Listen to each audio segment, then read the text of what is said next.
sports fans? Your favorite sportsbook, BetUS.com, is back for our 28th year of NFL action. With the industry's biggest sign-up bonus of up to 200%, BetUS offers our members the opportunity to cash in on all your favorite sports, including NFL, NBA, MLB, and more. We've also got hundreds of new casino games, including the coolest new European slots, and our live dealers are waiting for you at the table. Sign up at BetUS.com today to get into the action. BetUS, where the game begins.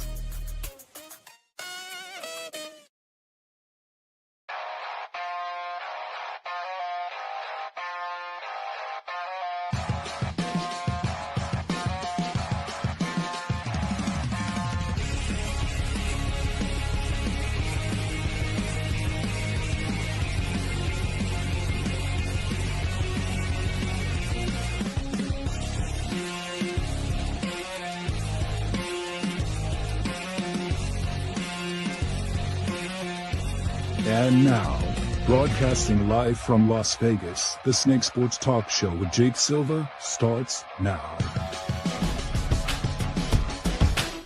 Here we go, ladies and gentlemen. We're back at it on a Tuesday.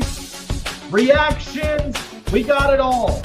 Jake's NFL top 10 teams here tonight. What a win for the Pittsburgh Steelers here live in Denver. This is the Snake Sports Talk Show, wherever, however, you may be watching or listening. Thanks for making us part of your day. Kevin Dyson, former NFL wide receiver, is going to be around the corner to join us. We got a lot packed up, and especially with 3 weeks left of the season, there's so much that's going to be going on. So I'm excited to break all of it down here for you guys. Listen, lots of teams we know not entirely happy with their outcome of most of their games. And we also know some of them are going to be missing out up and into the playoffs. But let's talk about what we saw on Monday night. So, as per usual, the classic, the nostalgic kind of look that you would always get from the Pittsburgh Steelers and Aaron Rodgers. So, what this meant a lot more was just that Miami now is eliminated from the playoffs. And I'll get to them in a second. But what this means more now is people are questioning what's going to happen now with Pittsburgh. They're 8-6. They may potentially, if depending on the next 3 weeks, where Baltimore is still in contention for the division. And I mean, this is their only chance because they have to be able to win out the division. Everybody else, from Buffalo to Jacksonville, Houston, the Chargers, many teams are still in contention for the wild cards. Baltimore is not. And this is where it's going to get dicey. But Pittsburgh, what we learned about a little bit more up on last night's game. Now, we've had a couple players that were impactful. Asante Samuel Jr., he was coming back from the injury that he suffered last year. And then on top of that, you also have Aaron Rodgers doing Aaron Rodgers things. Mike Tomlin, still the same old Mike Tomlin. And even Jalen Ramsey comes in with a big stop. So Pittsburgh right now, the way that I look at it is, you're in Pittsburgh, you feel good about the win. None taken, you know. But do you really trust this team further enough to be a playoff team, to get you further up and into the AFC, because the AFC is so wide open? Like there's nothing really holding back for any other teams that could potentially do some damage. And the way I look into this and the way that I see it more and more often is there's going to be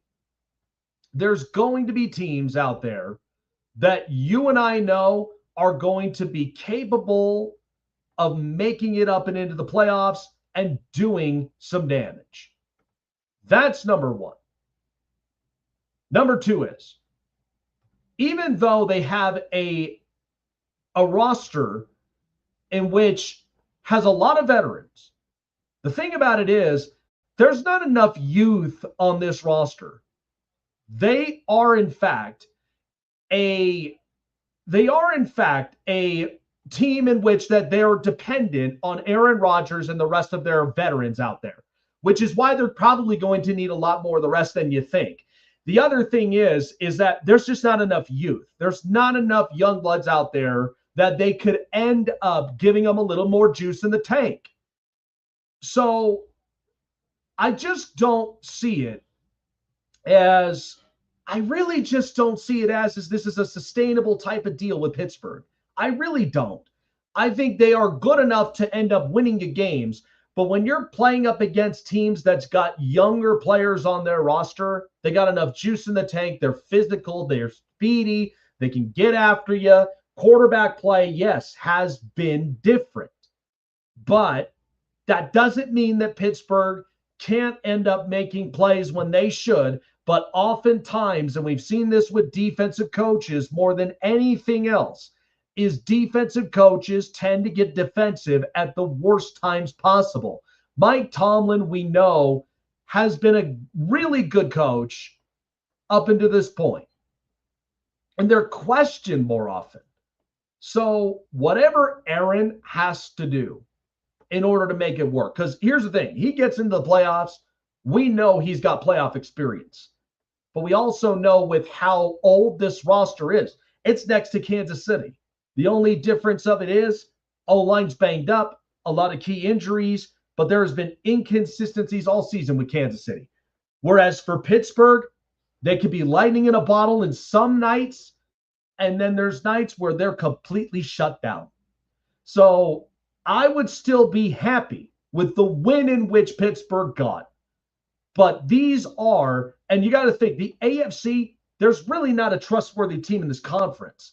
Like Denver's leading in the West, but you're questionable about whether or not this offense, is sustainable.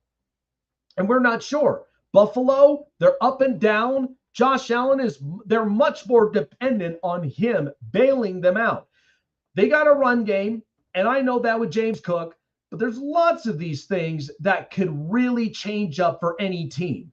So that's one of my biggest takeaways. And listen, the Chargers without an O-line and Justin Herbert and Jim Harbaugh, they're on the belief train. The other thing is, too, New England, I mean, they lost to Buffalo, but Drake May's been playing excellent. I love Mike Vrabel. I love exactly what the culture has done. They've got a complete 360 turnaround. So that's one of the biggest takeaways. You have to be able to see it for yourself. And again, as much as America's Honesty Mind could throw truth serum to my audience, you just have to see it for yourselves. And that's all that I can really give when it comes to Pittsburgh. All right, let's talk about the team that got eliminated, which was the Miami Dolphins. So unfortunately, Miami, this is where the road stops. And we all know that. And the biggest part of this is because we had earlier on a few episodes ago where OJ McDuffie and Jason Sardi, they were both here up and onto the show. And we had to talk very critical about what Miami's plans are. So Miami, they're eliminated. And now there is teetering talks about potentially benching Tua Tagovailoa. So Miami, I'll be honest with you, since Chris Grier got fired, there is a fire in their bellies that they want to be a better team. They want to have a better roster construction. It's not that they can't play with urgency. I think they can. But oftentimes, I mean, this year, they started out as the worst team in the NFL. And then eventually won games. It didn't look as pretty. But these were also not games in which they were competent in a lot of them. And so in some of these ways, they have played much better. I feel like the defense has come alive, but also some of the offensive players. Devon Achane, you need to feed him the ball. You need to feed him the ball. Your best friend is your run game. And so Miami's got a lot more good than I think of bad. And I think that's where we had to retract it. Because Chris Grier, finally, he's out of the building. Because remember, the tension, what started all of this was when they were drafting a quarterback and they were talking about Justin Herbert, the kid out of Oregon, and the kid out of Alabama who was dealing with a hip injury and multitudes of other things, and not to mention his size. in the league, and that's Tua. And Chris Greer wanted Tua more than what Brian Flores wanted him. Brian Flores was talking about the kid out of Oregon, and yet didn't know it did nothing for them. And all 31 executives in the league all pushed to go and get Justin Herbert. They would draft Justin Herbert in a heartbeat. So that's one of the biggest things you also have to look at. And I think it's crazy to believe that in this sense, that with Tua now, like now he's going to end up getting benched. And it's not going to look good for Miami. And neither is it going to look that great for their bill. However, Tua, you need to be honest about this, because as much as I like the kid, this is not sustainable with their offensive bill. And it's funny because I mentioned this to Jason Sarney that I felt like in their draft process, they should have gone after Joe Milton, because at least he's accurate, can throw the deep ball, make big plays and adjustments. He could do all of that. But that wasn't the case. And so instead, they stuck with Tua. They paid him $53 million a year. And you think he's a $53 million a year quarterback? I don't think so. I love the story in which Mike McDaniel tries to make Tua work, but this is not sustainable. My biggest thing about Miami, you know how you often, and people can relate to this, you know how often you'd have to clean out the garage every time when there's clutters and there's, like too little of space. You got to get rid of some things. You got to have a garage sale. You got to end up, reorganizing so that way you got a car that fits. You got everything that's up and organized and structured. And that's what the Miami Dolphins need. You've got Devon Achane, really good running back. You've got youngsters up front in your defense that is good.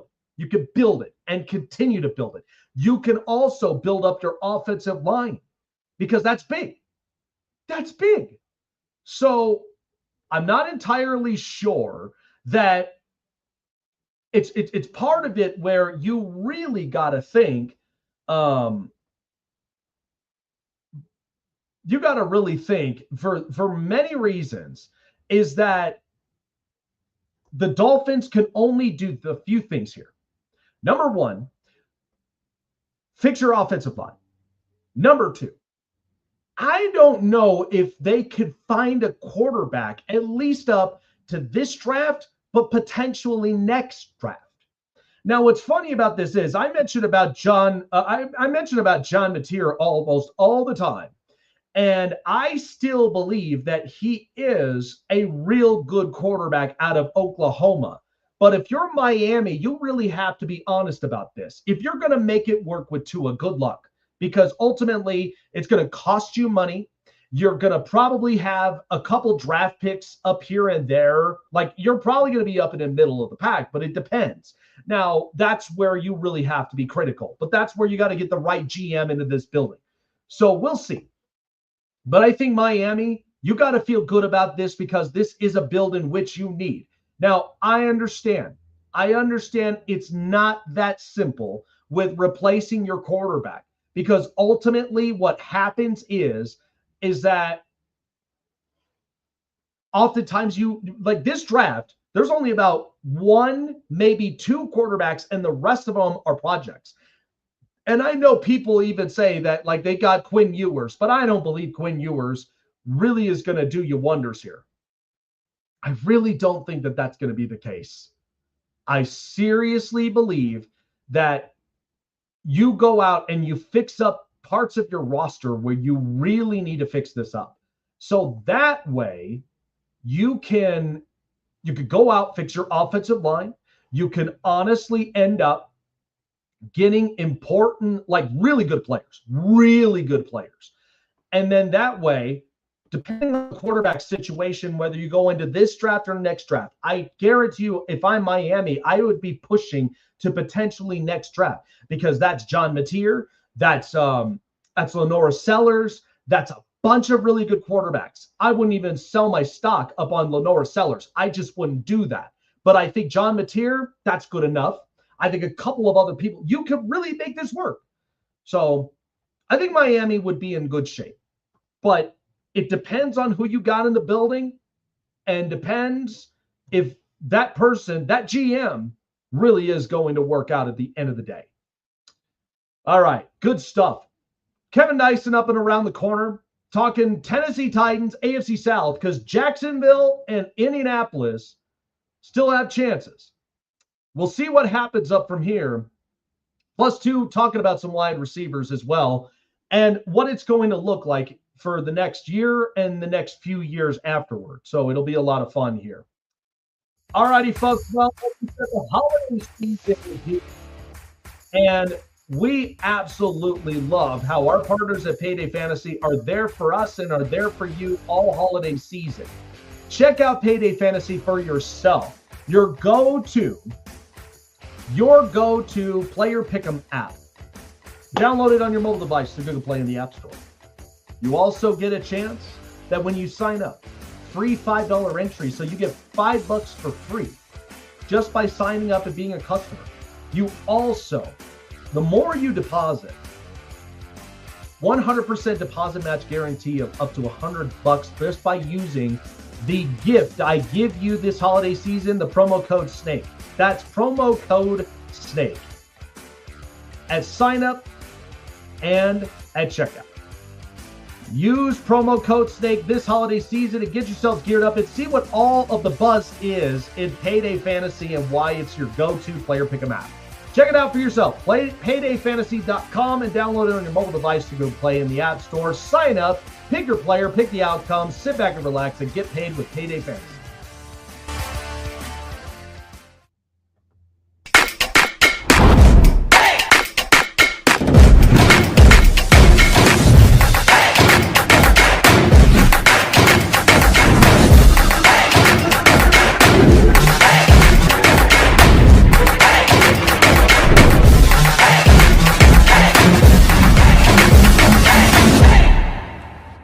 Looking for a show with the best takes and opinions?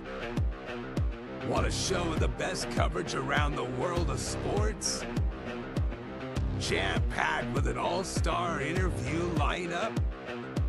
Then the best place to find it all, sports and entertainment, is right here. Join Jake Silva on the Snake Sports Talk Show, presented by SeatGeek and BetUS. Weeknights at 8 p.m. Eastern, 5 Pacific on Sports Wave Network.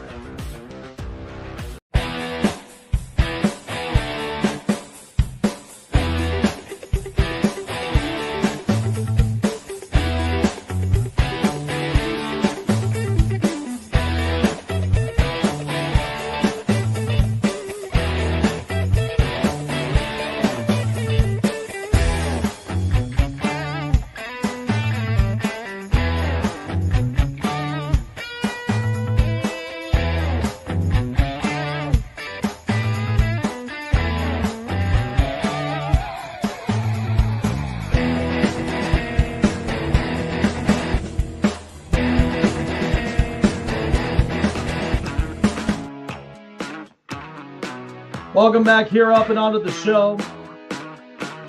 So, as the NFL playoffs are also have been kicking off soon, we're only about 3 weeks away from the NFL playoffs. Now, many people, like many fans, don't quite understand how incredible that the season itself has become, because there's just so much happening all around in the NFL.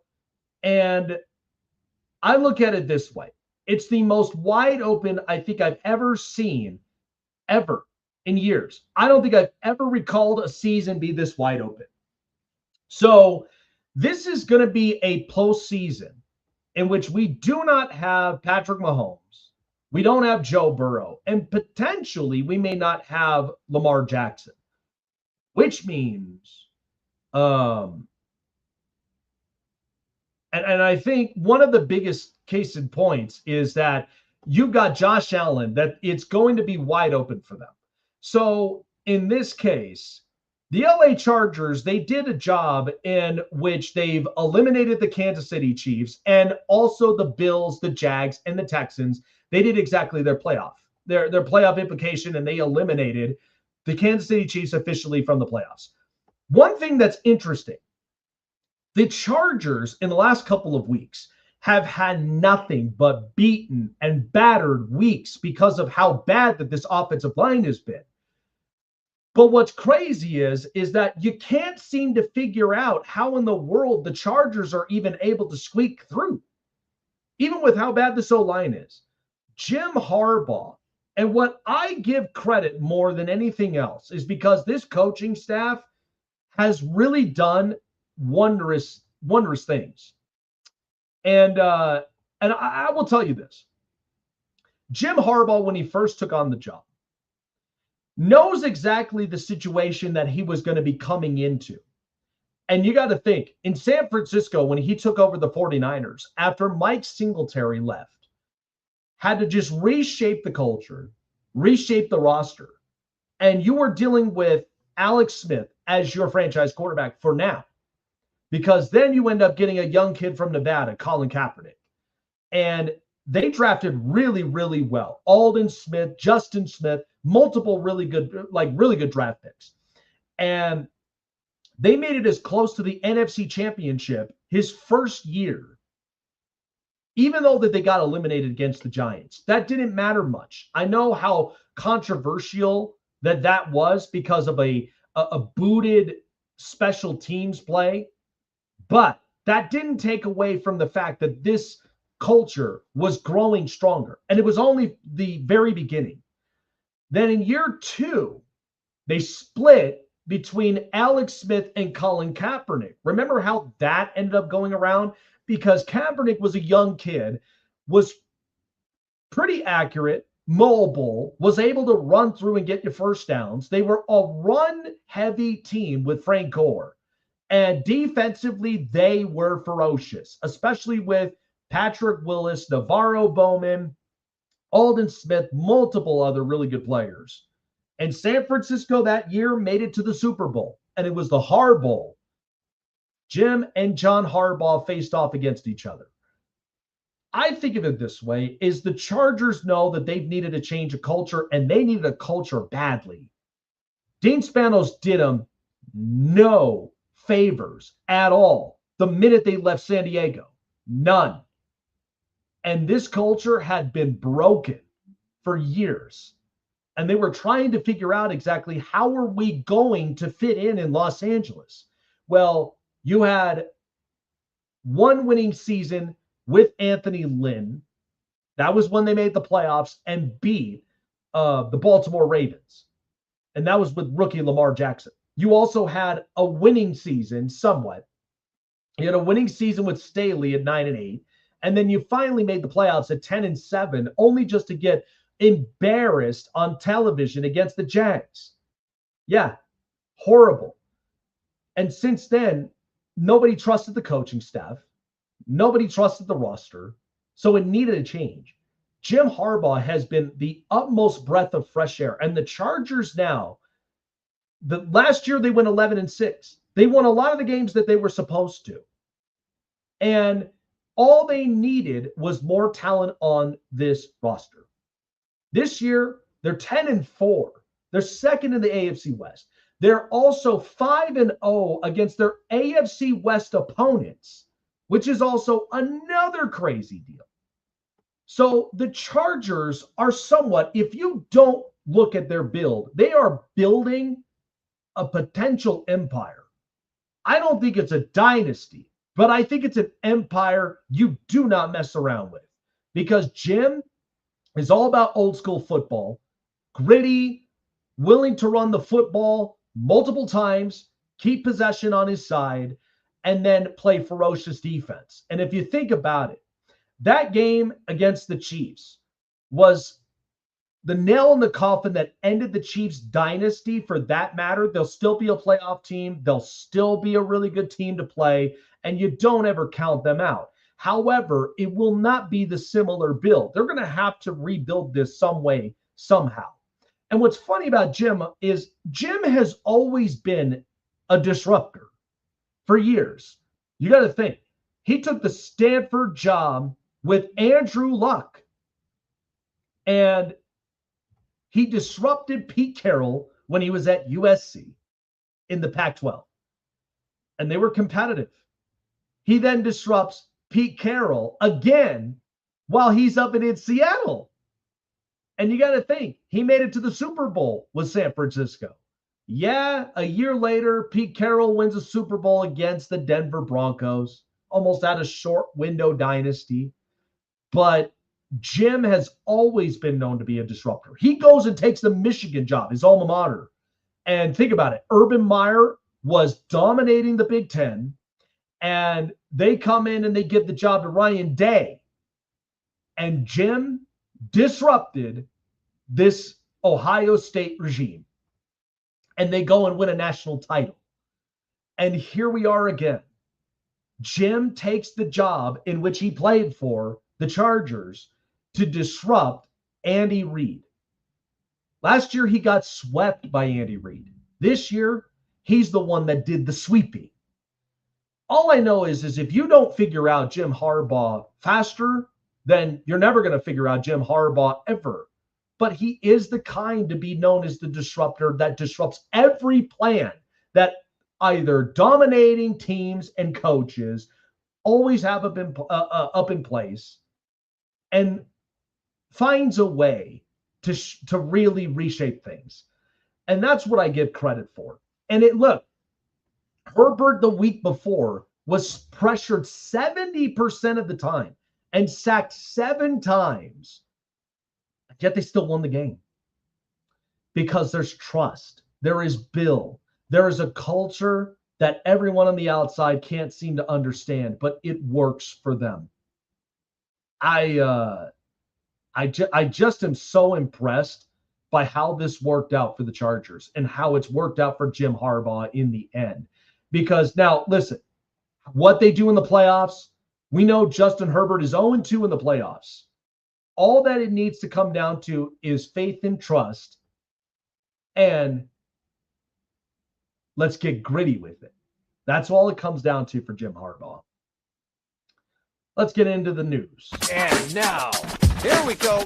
Hey everyone, it's story time. This is the Hot Press.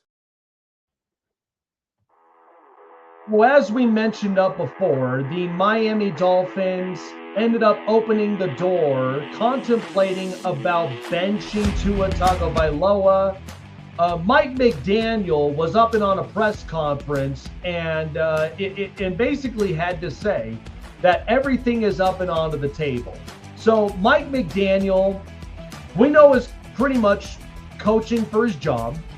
And after firing Chris Greer, it really has changed up a lot on this team.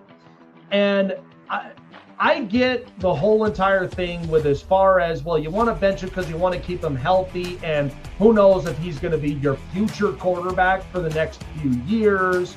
I get all that. I understand.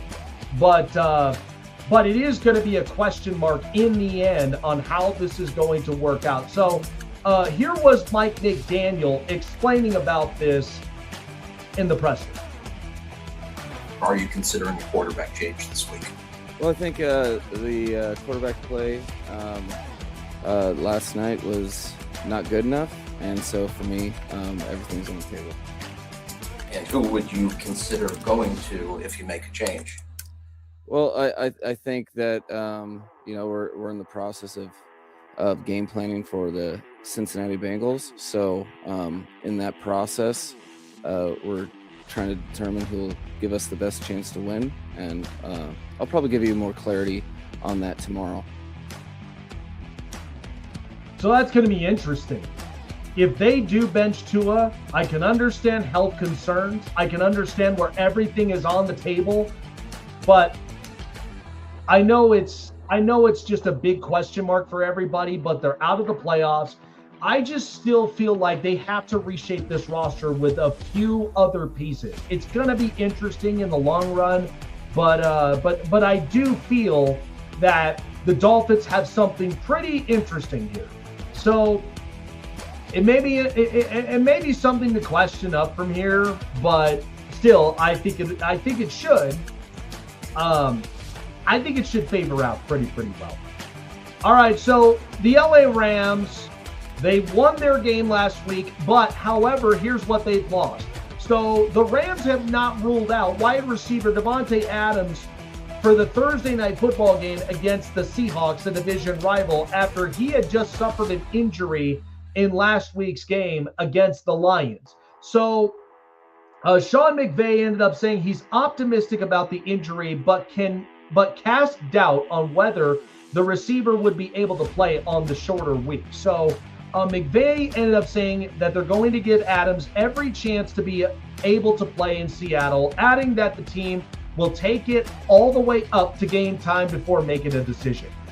I just still feel like that there's playoff concerns up here that I do not want to end up risking my one-star receiver next to the other one with Puka Nacua, because there are a lot of things up and into the table here.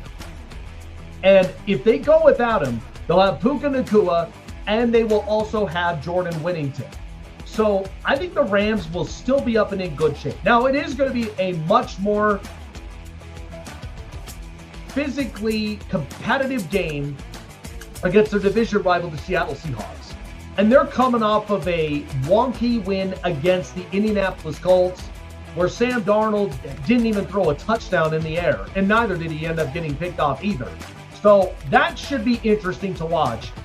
But I am confident that the Rams will play out their best. But even without Davante Adams, you really got to have him for the longer stretch of the season. And finally, so some news in Kansas City when it was pertaining around Patrick Mahomes. Mahomes ended up having surgery for his torn ACL, and LCL was repaired. And so Monday night he was in Dallas to repair the tear in his left ACL and the LCL. Dr. Dan Cooper, who ended up performing it, he was the head team's physician for the Dallas Cowboys, also ended up doing all the repairs up and onto the knee. And according to the Chiefs, Mahomes will begin his rehab process immediately. So the typical recovery for such an injury is about 9 months, meaning Mahomes will miss the team's offseason program, and his availability of the start of next season is in question, where the season opener is on September 10th. So Coach Andy Reid said he'll attack it just like he does everything else. There have been some pretty good quarterbacks who have had the same injury, and they've done pretty well after they came back. He'll get after it, and he's got good people here to rehab him. He'll be right on top of all of that. So there's no doubt, no question in my mind that I think Mahomes will come out of this injury and the entire recovery itself on the other side. So I have no problem whatsoever with, taking the much needed time off. And again, Kansas City just needed to step back. That's all. I mean, it was a great 9-year run, but sometimes this always happens with teams. But at least they're not losing their franchise quarterback to anything that's life-threatening and potentially for their season for next year. So they can take the time that they need to recover, go through the processes, go through the rehabs, and be ready for 2026 when it comes around the corner. All right, that was the news. And now, here we go. Hey everyone, it's story time. This is the Hot Press. So later on here onto the show, I'll be having my top 10 NFL teams, discussing really more about the teams that I know that confidently are a top 10 team. Now, only a couple of teams that I will talk about up from here. So let's talk about Buffalo, because Buffalo in a division rival matchup was ultimately not the dominant team in the first half. They were wonky. They had some things that were kind of going against them, and it was tough. It was difficult. Now, New England, we know, is a good team. And let's not distract ourselves from the fact in which New England, they know this is a tough position for them to be in, because number one is Buffalo can attack you any and every way possible if they wanted to. Okay. And when they want to. The other thing is that New England, they got guys. They got some dudes. Let's not forget about that. I mean, Drake May has looked fantastic. It's a really good build for him. And I'm just on the sides of that. I think the AFC East, a lot of these teams have really showed out their true colors. And the Buffalo Bills, look, this has been a couple of weeks that they have been doing this, where they don't look as really dominant as they should be in the first half. I mean, I watched that Cincinnati game in the middle of the snow. And here's my other big thing. I also look at, and I think there is,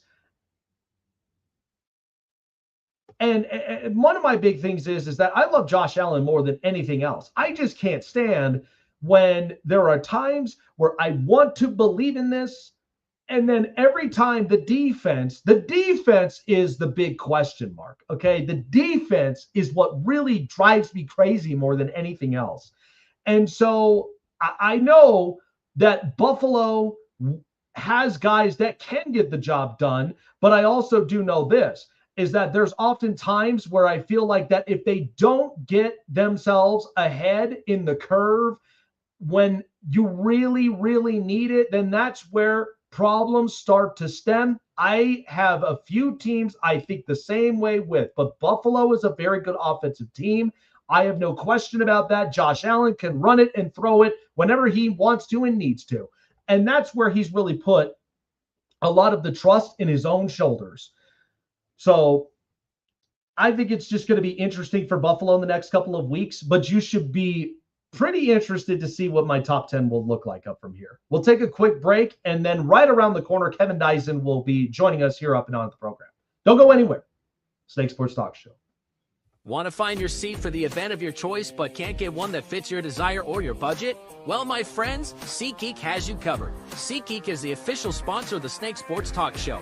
With a list of over hundreds of events to choose from, SeatGeek will assure you that you won't miss your seat with the amazing view of your choice at the most affordable price. Whether it's looking for your best seat in the house of your favorite sports team, finding live concerts that get you closer to your favorite artist, or enjoying your spot at your favorite live shows, comedies, and more, SeatGeek has it all just for you.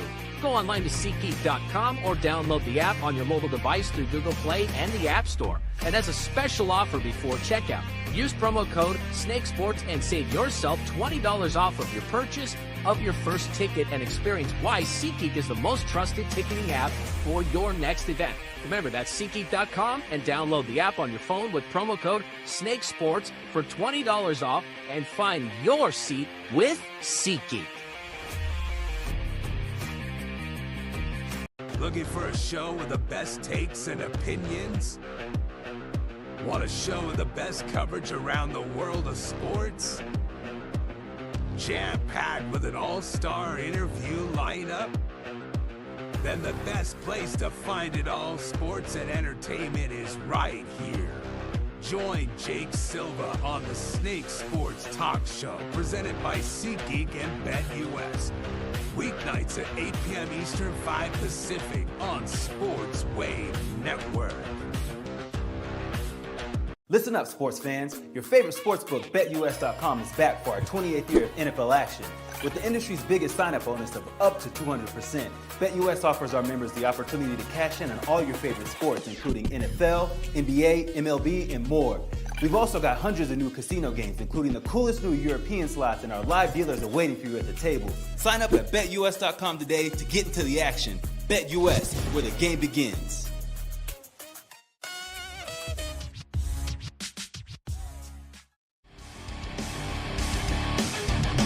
Kevin Dyson around the corner, and before we get prepared for him, Jake's NFL top 10 teams. I'm excited about this one because this is the toughest list I've ever had to deal with, and I also know this is always what happens when we're 3 weeks left into the season. So here we go, top 10. Let's get it going. Rank them up. Yeah, it's time. Let's go, baby. It's on time right now. The top 10 NFL teams according to Jake. Number 10. The number 10 team, and this was tough because you can honestly coin flip this between the Bills and the Chargers. But listen, the Chargers just know how to find ways to win. There's a belief system in them. It's the bye week. They're 3-0. They beat the Raiders, they beat the Eagles, and they beat the Chiefs. The next few games, they've got Dallas, Houston, and then Denver. And this is the most difficult, I think, what I look at when it comes to the pathway to the playoffs. This is the most difficult path that they could possibly be in.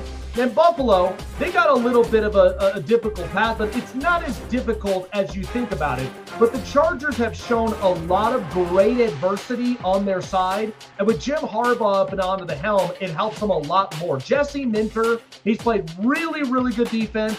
I am liking with what I saw from the Chargers defense. Offense just needs to pick themselves up, especially with the offensive line. I got them at 10. Number 9. I can't lie to you. Jacksonville and Liam Cohen has really changed up the way that we see the Jacksonville Jaguars right now. They've got a really good offense. Liam Cohen has really turned this organization around. Defensively, they're getting sacks, they're getting pressures. They are getting after the quarterback every single way that they possibly can. It's insane to me. But what I like more about this is that they've been on a hot streak. Jacoby Myers has been the X factor for them. And Trevor Lawrence, this is a promising future that finally Trevor Lawrence is going to get with Liam Cohen more than anything else. I've been impressed. I got the Jags at 9. Number 8. The number 8 team, and I know that we kind of put them back here a little bit, but they are a very good physical team. I got the Seattle Seahawks. Sam Darnold, after the last couple of weeks, has had some wonky weeks, and now he's coming into a position on a short week on Thursday Night Football where you got to play against the Rams. They're without Devontae Adams. Physically on defense, they've gone after the quarterback. And by the way, I got to give kudos to Phillip Rivers. 44-year-old quarterback, and to look like that was pretty damn good. That was dadgum good for a lot of people in Indianapolis. But for Seattle, I mean, that was a tight game, but I do believe that if they find a way to get after their division rival, that could change some things up in the NFC West. I got them at 8 for now. Number 7. The team in front of them that has really handled up, not just their division, but also the conference, is the San Francisco 49ers. I have no explanation. I don't know how they're doing it, but all I know is Robert Saleh is a home run as a defensive coordinating coach. Brock Purdy is productive, okay? And even with the injuries and the inconsistencies for a hot minute, Brock Purdy has been able to distribute the football. George Kittle has been big on this. Christian McCaffrey. I think San Francisco is the team to keep an eye out for when it comes to the NFC and shaking things up and into the playoffs, if they make it. So I think this is a team that could be a pain in the butt on any given week. They're fighting for the division as well. So keep in mind of that here. I got them up at 7. Number 6. I know people wanted to knock this team down because of injuries and all the rest of it, but for right now, I'm going to put Green Bay up at 6. And listen, everybody wants to see the Buffalo Bills in this top 10 place. I get it. I really, really get it. Green Bay, though, let's see what they do against the Chicago Bears for the second time, okay? Because no Micah Parsons for the year. Guys are getting injured. Christian Watson, now Quay Walker, and Keyshawn Nixon. This is going to be a little bit of an injury-riddled team. But what I like about it is that even though Jordan Love threw 2 picks against Denver, that Denver defense is great. Okay, let's not make a mistake on that. But we know that he can overcome adversity. So let's see against a division rival like Chicago, if they're able to overcome that. I got him up at 6, and you'll be surprised at 5. Number 5. Number 5 team, I got Chicago up and in here. So this is what's interesting. Even though Caleb Williams, it's still a project that's needing some tweaks here and there, but Ben Johnson has really turned around this culture. Against arguably one of the top 5 toughest defenses in the league in Cleveland, they did a great job. They got after the quarterback, they got sacks, they got pressures, and they were able to get takeaways. The biggest thing, what's the key marquee matchup for this against Green Bay is run the football heavy and hard like you did last time with Kyle Monangai and with DeAndre Swift. That is going to be the biggest key. I like what I've seen with Chicago. It's surprising to me. I got him at 5. Number 4. Number 4, it's the New England Patriots. I didn't think that they should be knocked down a little bit more than that. They played a really good fighting game. I felt like it was a tale of halves because Buffalo came out wonky in the first half, and then all of a sudden they exploded and dominated when they know they needed to. But listen, be happy about this, New England, because you got a hell of a running back for the next few years. Drake May is your quarterback for the future. And Mike Vrabel, you got to think, he's going to have to rebound and step his way back into this in order for New England to be consistent if you're going into the playoffs. 3 weeks left. It's not that simple, and it's not that easy. Teams will figure you out before you know it. But at least with New England, I like what I've seen with them. I got them at 4. Number 3. Number 3, a really good team that can be a pain in the butt at some point is the Houston Texans. Defensively, and this team's been on a winning streak lately. With Bo Davis Mills and with CJ Stroud, this Texans defense is going to be nightmarish to some teams. Like if the playoffs started today, they got to play New England. Think about how physical that game's going to get. Houston is not a team to mess around with. Yes, they've lost some players for the year due to injury, but I think Houston knows how to get to you, kind of put you in the ground on defense. CJ Stroud only has to distribute up to his weapons. Woody Marks has also been doing a really good job. I like what I've seen. I got him at 3. Number 2. Number 2 is the Denver Broncos. I know everybody wants me to put them up in at number 1, but pump the brakes a little bit. Because the number 1 team, as I'm about to reveal to you, has been really, really good all year. Defensively, this Denver defense has looked phenomenal. They've gotten takeaways, sacks. They've been getting fumble recoveries. The other thing was, how about Bo Nix in that entire game through and through and how it looked in the fourth quarter? That's the Bo Nix I'm talking about. That's the one thing I like about that quarterback. So I think Denver, if they continue to do this, they'll be in really good shape. And now the number 1 team. Number 1. Number 1, can't lie, the LA Rams. I mean, look, yeah, they'll be without Devontae Adams, potentially, and we'll see what happens on a game-time decision. But Matthew Stafford has had a heck of a year. They've got a really good defensive front I like, and they've been able to shut down a lot of these real good offenses in the air. Cameron Kinchins, several other really good secondary players. This has been a really good football team all season long. I think the Rams, we'll see what happens on Thursday night on a short week, but I've got them at 1 for now. And with that, joining us here up and onto the program, talking about the AFC South and the the Tennessee Titans, and playing for X amount of years in the NFL, Kevin Dyson joins us here on the program. I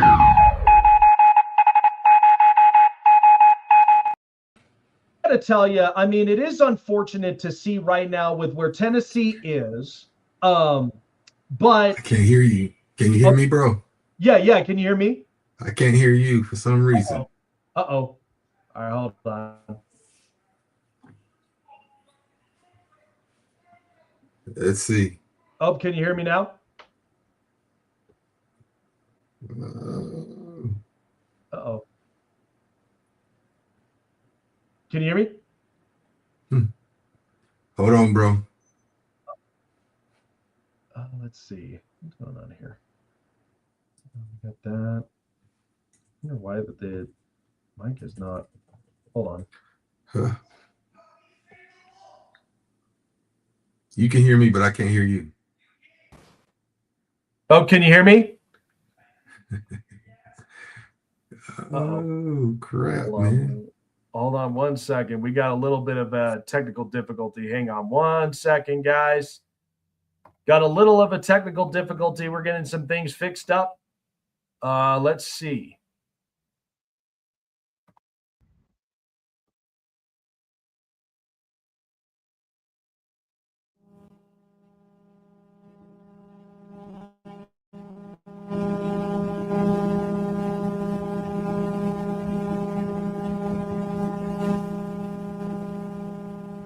Oh, can you hear me all right, Kevin?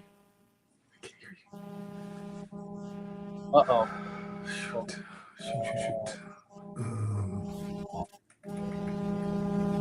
Let's see if I can. I'm going to resend him this one real quick, guys. Give me 1 second. Not sure what's going on, but we're going to get this fixed up here for you guys.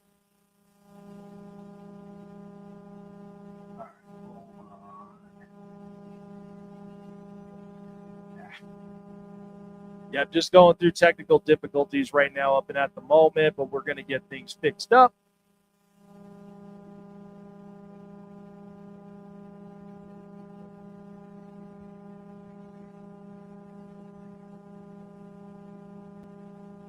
All right, let's see if we can get this fixed.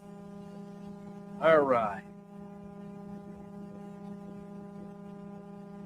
So as we're getting the technical difficulties figured out, hold on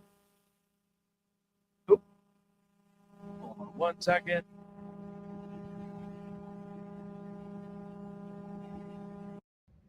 The pro webcam. There we go. Can you hear me? Yeah. Can you hear me all right? Gotcha. All right, there we go. Hey, All you right. can't teach old dog new tricks, bro. All right. So as we were mentioning, first of all, we know right now the Tennessee Titans, it's unfortunate for them. They're going to be looking at draft implications. But I will tell you though, two teams in the AFC South, they have really impressed me a lot. I didn't even see this one coming, but the Houston Texans, they got fire in their belt, and they're determined to either shoot for the division or make their way into the wild card playoff spot. And then there's the Jags, which a lot of people like. I didn't see this one coming.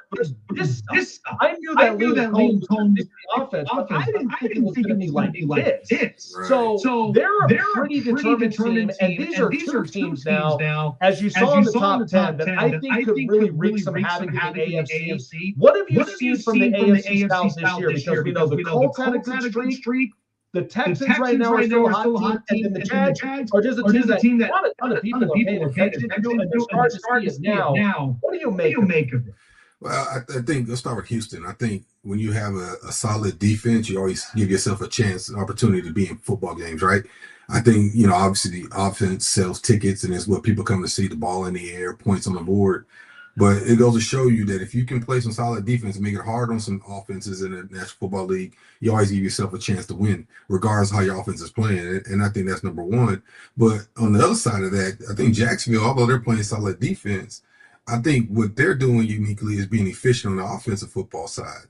They're passing the ball well, and they're able to get some running game out of Etienne that I don't think a lot of people expected. He's one of the he's in the top 5, top 6 rushers in the National Football League right now. I think that makes for a good recipe, especially getting into this point of the season when it's getting cold. You got to be able to run the football a little bit, and you got to be able to convert third downs in the passing game. And I think that's what Jacksonville's been able to do. And I don't think we should sleep on the coach just yet. They got a wily veteran who hasn't played in a while, but he knows the game. He's going to be able to process things pretty quick. We know what they have in the running back and the receiving core is pretty deep, and they've got a pretty solid defense as well. Unfortunately for them, injuries has kind of played a little bit of a part here in this late part of the season. But it's going to be real interesting to see if they can bounce back with Phillip at the helm.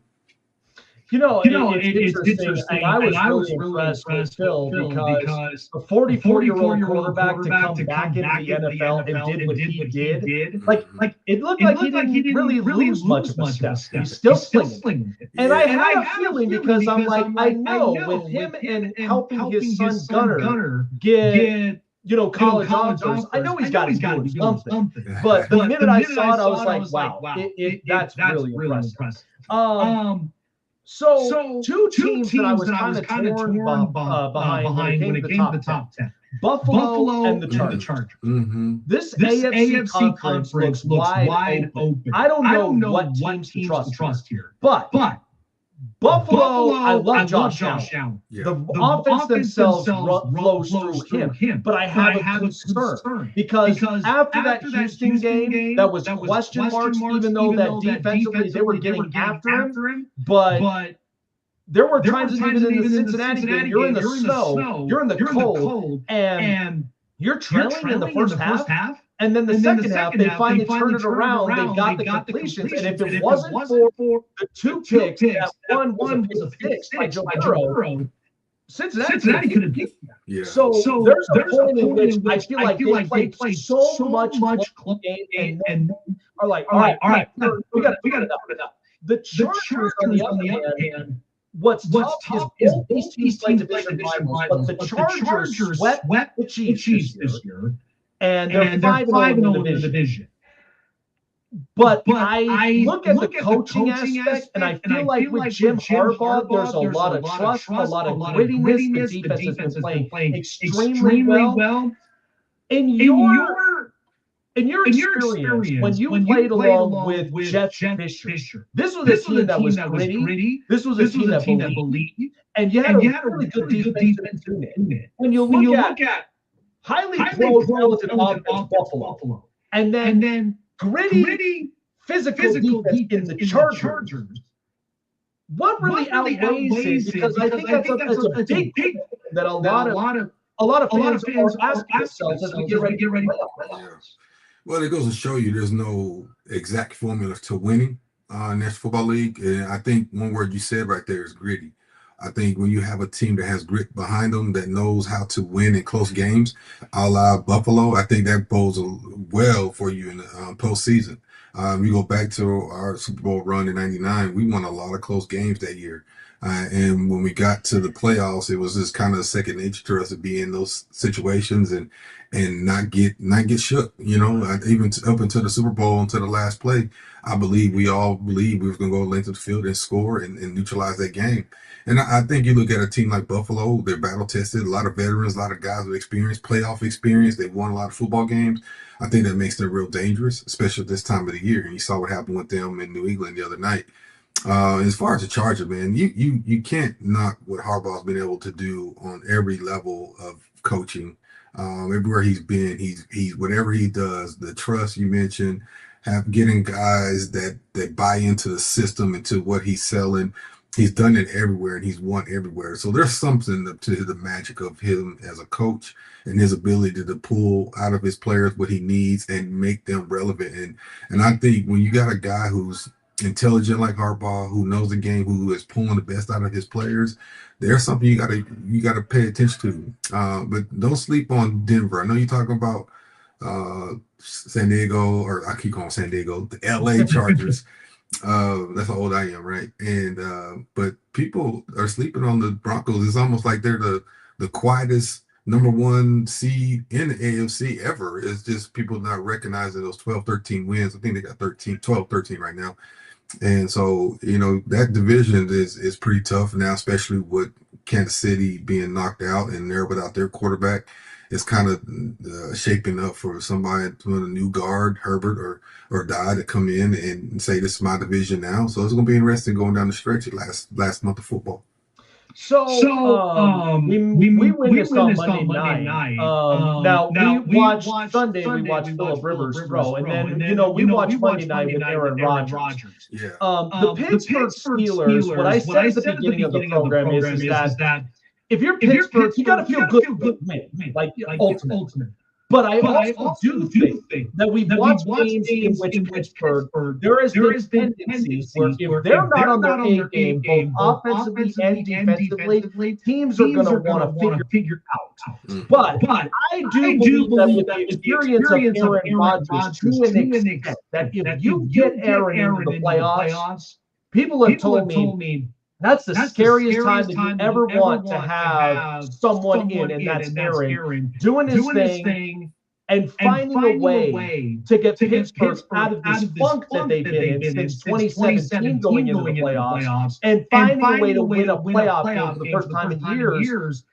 When I look at this whole roster construction, like Kansas City, it's got veterans. It's kind of a little old. There's not a lot of youngster juice in there that gives you time. If you physical play, both offensively and defensively, what do you make of Pittsburgh? Because I said at the beginning of the year, I thought this team might miss out on the playoffs, which potentially there's a chance. But I feel like Pittsburgh, there's some trust in this building as well, and what it means for Tomlin's future in this organization.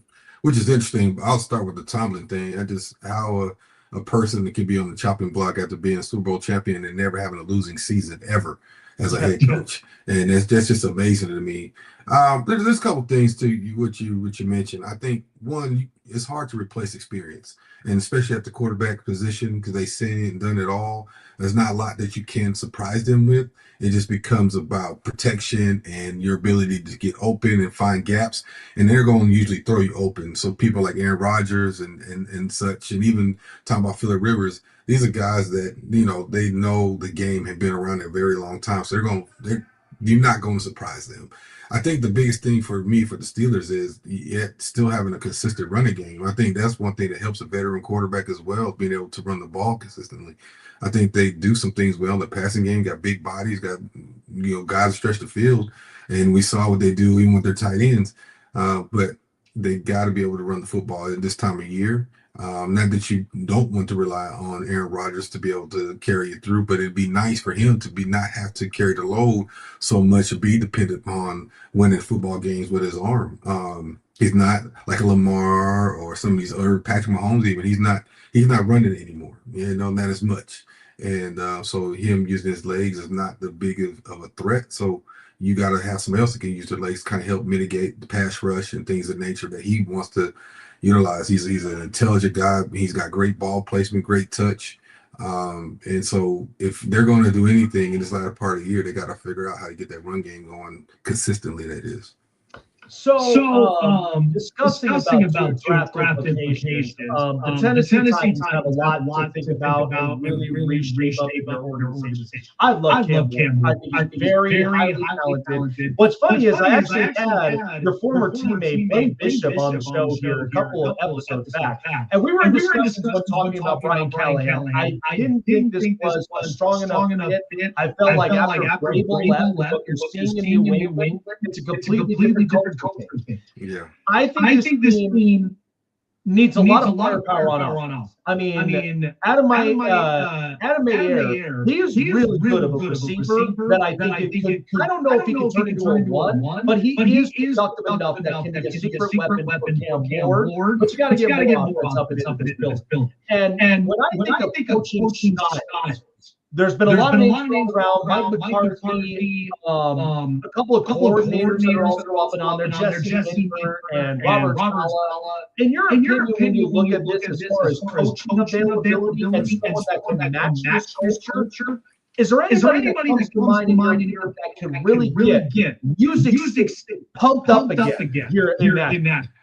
Oh man, I think there's several people out there. And there's still going to be some moves towards the end of the year. There's going to be some surprises. I mean, you mentioned Mike Tomlin might be in. They're calling for his head for whatever reason, and I think that would be a surprise to the National Football League. And I think there's a lot of organizations that would be lucky to have him and want him.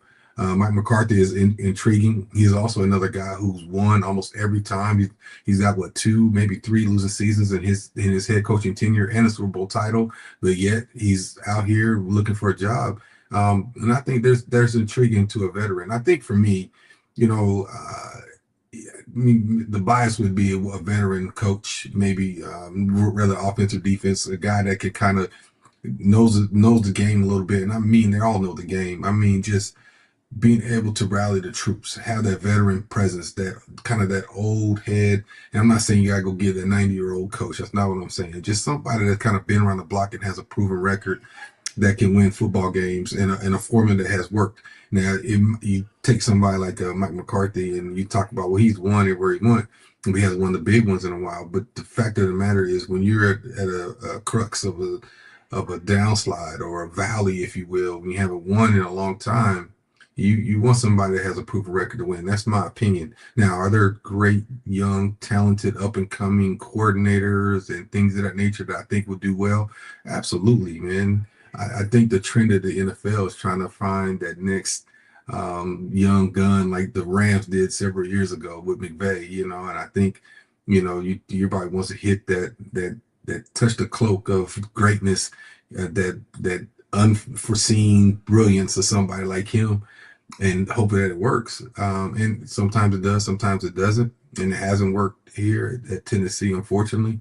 But I think getting a veteran that can rally the troops and give them a positive outlook, man, and have guys ready on Sunday, I think that's the direction that they're going to go. Two fiery questions here for you before we let you go. So I outlook this season, and there's already reports right now that San Francisco could potentially be moving on from Brandon Ayuk. There's been a part of me when I look at wide receivers. I mean, the gameplay, like the style has changed, but the game has. Where you really got to play smart offenses. Where I love the resurgence of the run game because these running backs are getting tougher. They're playing in the trenches. But oftentimes you've got the trustworthy wide receivers that can either get open for you, make the catch. They can physically block, give you open lanes, and help out and support for a running back. I felt like, and no disrespect in this regard, but I felt like the wide receiver jump has kind of been on a slight decline. And I think a lot of that is because quarterbacks, they're kind of figuring it out from different coaching schemes. They're playing a little more smarter football. When you look at it from a wide receiver perspective, what has changed a lot? Because, I mean, you witnessed it on the other side of the field. You watch the greatest show on turf and the immaculate offense they were able to put together. But when you look at today's game, like what's changed and what's something as far as receivers to really kind of get through to show their importance, their role, and what they really mean with off.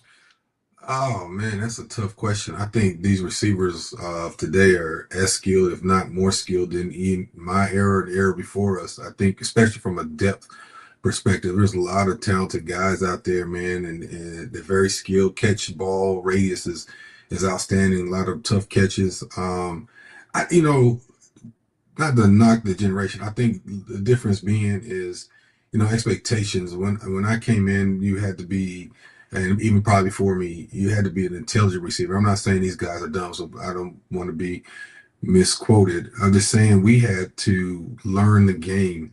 There were so many integral parts of the game where it wasn't just line up and you ran this route. There was actually adjustments and on the fly adjustments and things of that nature. And I think there's a lot of young receivers that struggle with that because the high school and even before high school and to college game, the game is dictated to them. So there's not a lot of thinking. They let the athletes be the athlete. And I think the NFL is trending that way because these guys are tremendous athletes and trying to take the thinking out of it. And I think that's part of this transitional phase that you're talking about, is that's where you're trending to, because I think the NFL is doing a good job of adjusting to that. They've adjusted to the nuances of the quarterback changing too. No longer as much of a statuesque guy in the pocket where they want guys to be able to be mobile and move a lot more than they did back in the 90s, 80s, and 70s. So I think now with the college game and guys lining up on one side or the other, and they really don't move the field as much unless you're an interior receiver, inside receiver, I think that has taken some growing edges with some guys, and some do it better than others, obviously. But the athleticism and the ability and the size and the speed of these kids nowadays, man, there's been an era like it, and they're super talented. and they just got to continue to grow that mental aspect of their game. And you see it when you see guys that kind of pull it all together. That's when you get that unique receiver, that special guy, and you see a few of them in the league right now. So I'd love to hear this. So we're in the grittiness of the NFL season where we got 3 weeks left, playoffs start, and it's everybody's game up from here. So there are teams that we've had so much familiarity to come into the playoffs and then do their thing. And then there's two teams that can often either be one and done or surprising getting into. You guys, from your play here, you were a surprising team where the culture turned around 360, and the new look, the fan base, everybody was all behind you, buying into, and you got to the Super Bowl. You were part of two crucial things: the Music City Miracle and the tackle. When I think about overcoming adversity, because that's important for a player, for a coach, for a team. What's kind of a piece that when going back into your career, when undergoing that, and then finding ways to motivate guys, getting you prepped up, whether it's a big game, a season, especially for these things going in, because there's no one that motivation to trust, believe, and fight for every yard, every inch until that sweet taste of victory is right there up in front of them. You know, competition, whether it be football or curling in the Olympics, man, it has its way of bringing stuff out of you. And I think if you ask any person that had any kind of career in the National Football League and had injuries or anything of that nature, they wouldn't change a moment of it. They'd go through the rehab all over again because it was such a unique opportunity. You know, when you're in there, you're 1% or less than 1%, and you have an opportunity to play a kid's game for a king's ransom. And I think, man, from my standpoint and playing the game and getting to Super Bowls and things of that nature, when you deal with adversity, as you mentioned, I was fortunate or unfortunate. I had a lot of injuries that kind of cut my career a lot shorter than I anticipated or even wanted, or even what my talent would suggest. But it wasn't incarcerated because of injuries. But what you have to do in what sport, regardless of sport, curling, football, basketball, flag football, lacrosse, whatever, and golf, what it teaches you is what you talk about, man, that resilience, that grit. It teaches you accountability. It teaches you motivation. It teaches you so much, man, and you're able to hopefully instill those things in the people behind you, those people you're responsible for, because there's nothing like sport. There's a lot of people that are successful because of their opportunities to play sport and do things related to sports and outside of sports. And that's why we all love the game of football. Because honestly, I don't know if there's another team sport. And I was a basketball kid when I grew up growing up, but I don't know if there's another team sport. And maybe hockey feels the same. Baseball might feel the same. Everybody probably feels something the same. But there's nothing like football where you have 11 pieces on the puzzle and everybody has a responsibility. And if one person messes up, it messes up the other 10. And then sometimes you can mess up and it work out for you, and you have to do your job on every play to some kind of satisfaction in order to be successful. And if you're not, your team is not. And so that's the ultimate collaborative sport where you got relying on your man to your right and left more so than just about any sport. Basketball, the reason why I say it might be different is basketball, I can isolate, put 4 guys on one side of the court, put my best player on the other, and say I'm going one-on-one and deal with you. I don't even need those other 4 guys. Football, you can put a receiver on the island, but guess what? That left tackle has to block Garrett or Pear or whoever. That center has to block Big Jeff. That quarterback has to see you. That safety has not to rotate over there. Like, there's a whole lot that has to go right for you in football. And that's why, man, I think people are so passionate about the game, because there's so much that goes into it and it's so much fun to watch. God, well said. I absolutely love it. And getting the chance to clip that and send it to a youngster, whether they love this game or they're preparing for the big promotion of it. That's awesome. I absolutely love that. Great words from you, Kevin. Appreciate you for taking the time, coming up and onto the show. Happy holidays to you and your family, man. 2026, full of endeavors for the future, man. Appreciate you for coming on by. Take care of yourself, and we'll definitely see how this NFL season the rest of us hands out. Because I feel some grittiness, some fight, and we'll see who's worthy of it more coming down the stretch. Take care, my friend. Absolutely, man. Appreciate you having me, bro. Absolutely. All right, there you go. I love it. Absolutely love this. This is why I love the game. I love what we do here, and just having the opportunity of getting experiences up and onto the show, and especially with that, because we don't know. We're in the state of unknowns. It's amazing of just the game in which the NFL itself gives us, because we don't know what team's coming out red hot. We don't know what teams that have been hot and might end up falling down the cliff. We have no idea, but it comes down to coaching, teamwork, making the dream work, and just the important moments is what defines you all together as a team, as a player, as a person, all those things, all of the most important things. All right, folks, what a great show and what a great week we've had. And it's only going to continuously get better from here. Appreciate Kevin Dyson for joining us here. This wide receiver, absolutely loved every bit of it. And I hope you all did too. Appreciate all of you guys for joining us here up and onto the show. Take care of yourselves. Enjoy it. Happy holidays. And we'll see you guys on the next week on the Snake Sports Talk Show. Take care, everyone.